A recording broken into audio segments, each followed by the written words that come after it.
নির্বাচন ইস্যুতে কোনো বহির্রাষ্ট্রের বা কোনো শক্তির কোনো রকম প্রচ্ছন্ন থ্রেট আছে কিনা যাতে নির্বাচন না হয়? নির্বাচন কমিশনকে প্রভাবিত করার জন্য কারোর কোনো প্রভাব এখন পর্যন্ত আমাদের দৃষ্টিগোচর হয় নাই, বা দৃষ্টিগোচর হলে পরেও কোনো প্রভাব নির্ণীত হবে না, এইটুকু বিশ্বাস রাখবেন ইনশাআল্লাহ।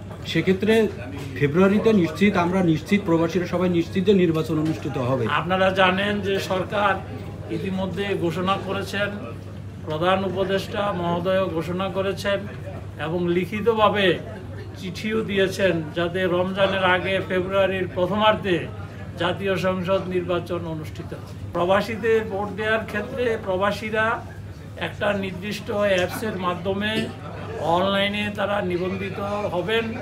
নিবন্ধিত হওয়ার পরে ওনারা যে ঠিকানায় যাকে যে রিটার্নিং অফিসারের এরিয়াতে ভোট দিবেন সেই এরিয়াটা বলা থাকবে আপনাদের নিবন্ধন ফর্মে। সেই অনুযায়ী আমরা ব্যালট পাঠাবো।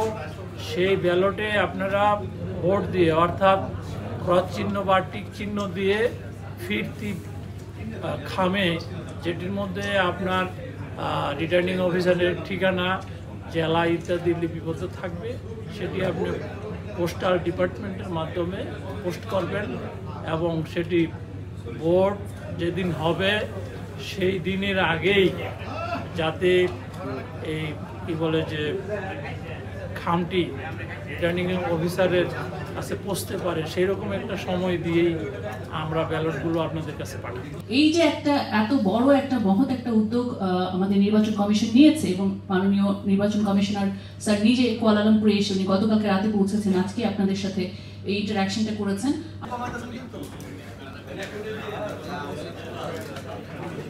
এই সরকারের যে পোস্টাল ভোটের যে সিস্টেমটা, এটা আমাদের অসতর্ক সাধারণ শ্রমিকদের জন্য খুবই একটা জটিল ব্যাপার।